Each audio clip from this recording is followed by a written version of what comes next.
AKTU spot round counselling के लिए आपने ये तो जान लिया कि आप लोग गवर्नमेंट कॉलेज में किस तरीके से स्पॉट राउंड काउंसलिंग करके और वहां से कॉलेज ले सकते हैं, अपनी सीट पा सकते हैं। लेकिन स्टूडेंट्स, अब यहां पर आपके मन में सवाल आ रहा होगा कि जो आपके जिले का प्राइवेट कॉलेज है या फिर यूपी में कहीं भी आपने प्राइवेट कॉलेज टारगेट किया था, किसी वजह से आपका पेमेंट में या कुछ भी इशू आपके साथ हुआ, या आप कहीं और किसी यूनिवर्सिटी को टारगेट कर रहे थे, वहां पर आपका नहीं हुआ और अब आप AKTU में एडमिशन लेना चाहते हैं यहां के प्राइवेट कॉलेजेस में। अब आप उसके लिए स्पॉट राउंड काउंसलिंग कैसे करेंगे, जो सीटें उसमें बची रह गई हैं, आपको इस वीडियो में वही चीज मैं बताऊंगा। वीडियो को बिल्कुल ध्यान से देखिएगा, सब कुछ आप लोग समझते हुए चलिएगा, क्योंकि एक नोटिस आया है AKTU की तरफ से, जो कि ना तो आपको किसी साइट पर मिलेगा ना तो आपको कहीं पर मिलेगा। वो नोटिस है AKTU के ट्विटर हैंडल से, जो कि उन्होंने सेंड किया है। 2 दिन पुराना नोटिस है, लेकिन बिल्कुल आपके काम का है, क्योंकि सभी प्राइवेट कॉलेज की जितनी भी सीटें वैकेंट हैं सभी के लिए एक बार फिर से काउंसलिंग पोर्टल आपका ओपन होगा। कहां पर काउंसलिंग होगा, कैसे होगा, क्या चीजें वहां पर आपको देना होगा। और एक बड़ी गुड न्यूज तो ये भी है कि जिन्होंने भी एग्जाम ही नहीं दिया है CUET का, यानी कि जिन कैंडिडेट ने एग्जाम नहीं दिया है, वो भी यहां पर एडमिशन ले पाएंगे। सारी चीजें आपको चलिए अब स्क्रीन पर दिखाते हैं एक एक करके। ये बहुत अच्छी खबर है उन सभी कैंडिडेट के लिए जिनका एडमिशन इस साल नहीं हो पाया है। एक मौका उनके पास और भी है, तो चलिए स्क्रीन की तरफ अब आपको ले चलते हैं और सारी चीजें आप नोटिस है, जिसको आप लोग ट्विटर पर यहाँ पर सर्च भी कर सकते हैं। AKTU.Lucknow जब आप सर्च करेंगे तो वहां पर आ जाएगा। मैं आपको हैंडल दिखा दूंगा, लेकिन उससे पहले नोटिस समझना बहुत जरूरी है। जो चीजें इसमें लिखी हैं वो आप पहले समझें। तो चलिए एक एक करके मैं पहले सारी चीजें आपको जूम करके मैं सारी चीज थोड़ा यहाँ पर जो है स्क्रीन अगर सीधा करके बनाते तो ज्यादा बेहतर होता, लेकिन फिर मैं जो बोल रहा था उसमें डिस्टर्बेंस आ जाती। तो चलिए देखते हैं। देखिए, डॉक्टर APJ अब्दुल कलाम प्राविधिक विश्वविद्यालय उत्तर प्रदेश जानकीपुरम, ठीक है भैया। 16 तारीख का ये नोटिस है, मैंने आपको बताया कि 2 दिन पुराना नोटिस है ये आपका। ठीक, अब यहाँ पर ऊपर वाला सब आप पढ़ लेंगे। यहाँ विषय इसका क्या है कि संस्थान में सत्र 2022-2023 की काउंसलिंग के उपरांत रिक्त बची हुई सीटों को भरे जाने तथा ऑनलाइन प्री रजिस्ट्रेशन कराए जाने के संबंध में। ठीक है, ये है इसका विषय। यहाँ पर जो सीटें रिक्त रहेंगी उसके लिए ये है। देखिए महोदय, कृपया उपरोक्त विषय के संबंध में अवगत कराना है कि काउंसलिंग समाप्ति के उपरांत निजी संस्थाओं में, ये भी आप ध्यान दें कि ये निजी संस्थाओं के लिए नोटिस है। एक तो आपका स्पॉट राउंड चल रहा है और कुछ लोगों का हो भी गया होगा, तो जो वीडियो देख रहे हैं अगर थोड़ा लेट हुए हैं तो स्पॉट राउंड मतलब एक राउंड स्पॉट का निकल चुका है। वो था गवर्नमेंट सीटों के लिए, गवर्नमेंट कॉलेज के लिए, जिसमें सिर्फ और सिर्फ ज्यादातर AKTU का मेन कैंपस था, डॉक्टर भीमराव अंबेडकर यूनिवर्सिटी थी। ठीक है, लेकिन अब यहाँ पर क्या है कि ये प्राइवेट कॉलेज जो आपके जिले का कॉलेज है, जो आपके आसपास का कॉलेज है, वहां पर या फिर जिसने भी डायरेक्ट एडमिशन लिया है वो भी ये काम करेगा। मैं अभी बताऊंगा स्कॉलरशिप में इसका क्या रोल रहने वाला है। देखिए यहाँ पर रिक्त रह गई सीट्स पर विश्वविद्यालय के एकेडमिक कैलेंडर पत्र संख्या जो भी है, यहाँ पर पत्र संख्या से अपन को कोई मतलब नहीं है, ये उनका होता है कि उसी तरीके से वो रिलीज करते हैं इसके क्रम में। ठीक है, दिनांक 21/7/2022 के क्रम में पूर्व वर्ष की भांति प्री रजिस्ट्रेशन निम्नानुसार किया जाना है। ठीक, ऑनलाइन पंजीयन की प्रारंभ तिथि 1 दिसंबर है। 1 दिसंबर से ये फिर से रजिस्ट्रेशन होगा इसके लिए। ठीक है, अभी मैं आपको बताऊंगा कि कौन यहाँ पर कर पाएगा कौन नहीं कर पाएगा, यहाँ पर क्या सतर्कता बरतनी है, इसके भरोसे भी नहीं बैठना है। सारी चीजें मैं अभी आपको बताऊंगा। देखिए 1 दिसंबर से ये आपका ऑनलाइन प्रारंभ हो जाएगा। उसके बाद क्या है, ऑनलाइन पंजीयन की अंतिम तिथि जो होगी वो 15 दिसंबर तक अंतिम रजिस्ट्रेशन होगा।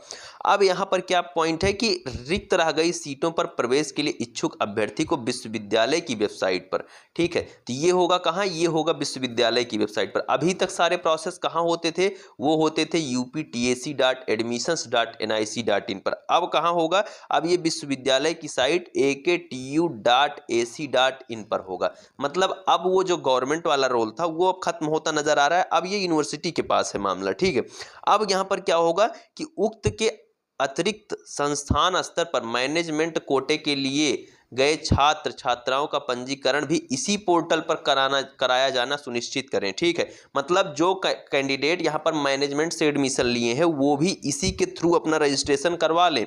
उनका भी यहीं से रजिस्ट्रेशन होगा, तभी वो AKTU के छात्र माने जाएंगे, AKTU एफिलिएटेड में पढ़ने वाले छात्र माने जाएंगे। मतलब जिन्होंने भी डायरेक्ट एडमिशन लिया है या लेने के लिए सोच रहे हैं कहीं पर, तो वो ये वाला रजिस्ट्रेशन जरूर करवाएंगे। अन्यथा की स्थिति में नामांकन प्रक्रिया में सम्मिलित नहीं किया जाएगा। रिक्त सीटों के सापेक्ष प्रवेश लेने वाले अभ्यर्थियों को विश्वविद्यालय द्वारा निर्धारित पंजीयन शुल्क पूर्व वर्ष की भांति निम्न अनुसार ऑनलाइन भुगतान करना अनिवार्य होगा।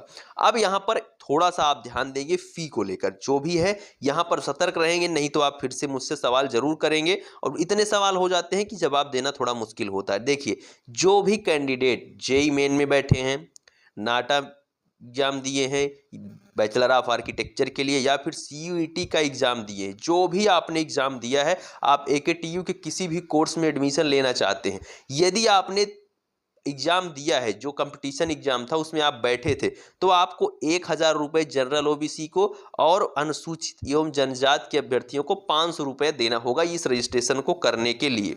यदि आप बैठे थे एग्जाम में तब आपको इसके थ्रू जाना है कि आप इतना पैसा देंगे।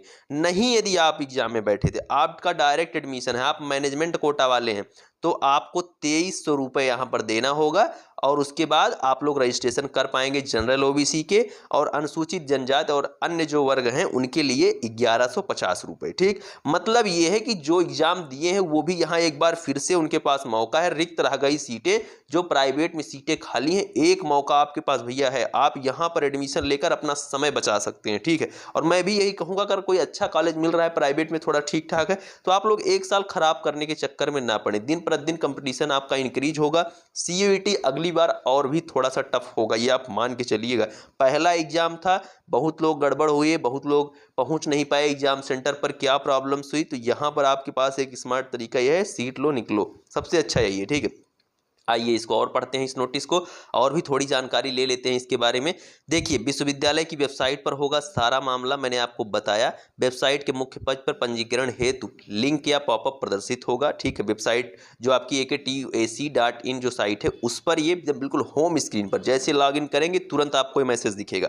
अभी हो सकता है ना दिख रहा हो, बाद में दिखेगा, अभी 1 तारीख वाली बात बहुत दूर है। ठीक है, लिंक पर क्लिक करते ही प्राथमिक पंजीकरण हेतु आवेदन प्रारूप उपलब्ध हो जाएगा। सभी को फिर से रजिस्ट्रेशन करना होगा, उसके पहले कर चुके हैं, नहीं किए हैं, डायरेक्ट एडमिशन है तब भी करेंगे। कृपया ध्यान दें, इस पेज पर दी हुई किसी भी जानकारी को अगले चरणों में संशोधित किया जाना संभव नहीं होगा, जिसमें अभ्यर्थी का नाम, पिता का नाम, जन्मतिथि, मोबाइल नंबर, ये सब कुछ भी वहां पर जो भी आप देंगे उसमें कोई संशोधन नहीं होगा।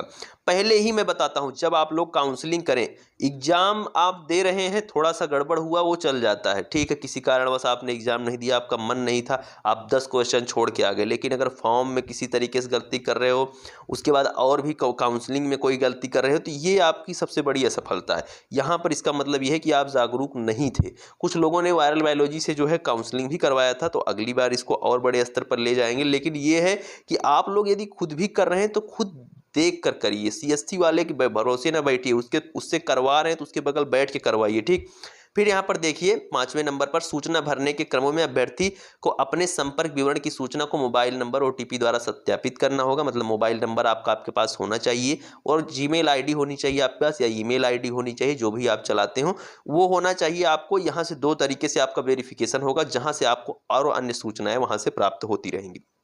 फिर यहाँ पर क्या है, 6ठे नंबर पर, OTP सत्यापित करने के पश्चात अभ्यर्थी को एक पंजीकरण संख्या उपलब्ध हो जाएगी, जिससे वह, जैसे मतलब पहले आपको रजिस्ट्रेशन नंबर मिलता था, उसी तरीके से जब आप एक बार OTP आपको मिल गई तो एक रजिस्ट्रेशन आपको मिल जाएगा, जिसके बाद आप एक डैशबोर्ड पर पहुंचेंगे, जहां अभ्यर्थी को अपना शुल्क ऑनलाइन भुगतान करना होगा। इसके बाद अभ्यर्थी को अपनी शेष बची हुई जानकारी, फोटोग्राफ, हस्ताक्षर, सब कुछ फिर से उसको अपलोड करना है। ठीक है, जो भी वहां मांगा जाएगा, जो भी डॉक्यूमेंट। 7वें नंबर पे क्या है कि सभी चरण पूर्ण हो जाने के पश्चात अभ्यर्थी को पुनः अपलोड किए गए डाटा को चेक करने का अवसर प्रदान किया जाएगा। 7वां नंबर में पढ़ रहा हूं, तत्पश्चात अभ्यर्थी को फाइनल सबमिट का बटन जो है वो प्रदर्शित हो जाएगा। ठीक है, यहाँ पर देखिए, जिससे वह अपने पंजीकरण को फाइनल सबमिट कर सकेंगे और प्रिंट ले सकेंगे। ध्यान रहे कि अभ्यर्थी द्वारा पंजीकरण प्रिंट में QR कोड अवश्य प्रदर्शित हो रहा हो, जो बार कोड है वो आपके पास जरूर प्रदर्शित हो रहा हो, जो आप फाइनल प्रिंट निकाल रहे हैं, इसको ध्यान देंगे। जिस पंजीकरण का, ये वाला पॉइंट आप जरूर ध्यान देंगे, कृपया ध्यान दें, में लिखा गया है कि जिस पंजीकरण का भुगतान ऑनलाइन जमा नहीं होगा वह पंजीकरण मान्य नहीं होगा। तो जो भी पेमेंट नहीं कर पाएगा, अंतिम मौका है, आप लोग यदि पेमेंट नहीं कर पाते हैं तो आप फिर से दोबारा इस काउंसलिंग से भी बाहर हो जाएंगे, और ये अंतिम मौका होगा आपके पास AKTU काउंसलिंग का।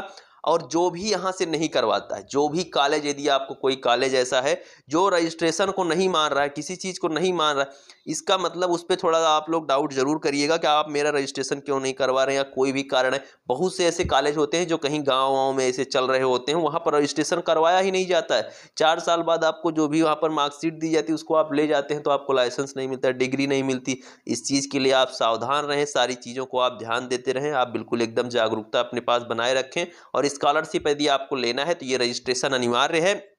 डायरेक्ट एडमिशन वालों को भी स्कॉलरशिप मिलती है, ये मैं आपको बता देना चाहता हूं। ऐसा नहीं है कि डायरेक्ट एडमिशन को वालों को यहाँ पर स्कॉलरशिप नहीं मिलेगी, ठीक है। तो ये तो बात हो गई, जो नोटिस था उसको मैंने आपको समझाया कि आपको क्या क्या चीज़ें हैं। ये जो पीछे वाला पेज है, अभी मैं दोनों पेज वहाँ पर टेलीग्राम ग्रुप में सेंड कर रहा हूँ, दोनों पेज आप ध्यान से पढ़ेंगे। देखिए, ऑनलाइन करने के लिए पूरा मामला दे दिया गया है कि किस स्टेप के बाद क्या चीज़ होगी, सब कुछ दिया गया है, यहाँ पर गलती मत करना, ठीक है। तो ये आप जरूर समझे। इसके बाद अब बात आती है कि कौन किसको करना चाहिए। क्या आपको एडमिशन ना लेकर, कहीं और एडमिशन ना लेकर इस राउंड के लिए रुकना चाहिए, वो चीज़ भी मैं आपको बता दूं। लेकिन एक चीज़ याद रखना कि आप लोग प्राइवेट के लिए जो भी आप कॉलेज टारगेट कर रहे हैं, वहां से पहले से आप थोड़ा बहुत संपर्क बना के रखिए, उसके बाद ही ये चीज़ आपकी संभव हो पाएगी। क्योंकि मैनेजमेंट वाले जो है यहाँ पर ज़्यादा पैसा लेकर पहले से सीट भरने का प्रयास करेंगे, ठीक, क्योंकि यहाँ पर लिखा भी गया है कि मैनेजमेंट से भर जाएगा। ये तो मैंने आपको दिखा दिया कि क्या नोटिस था।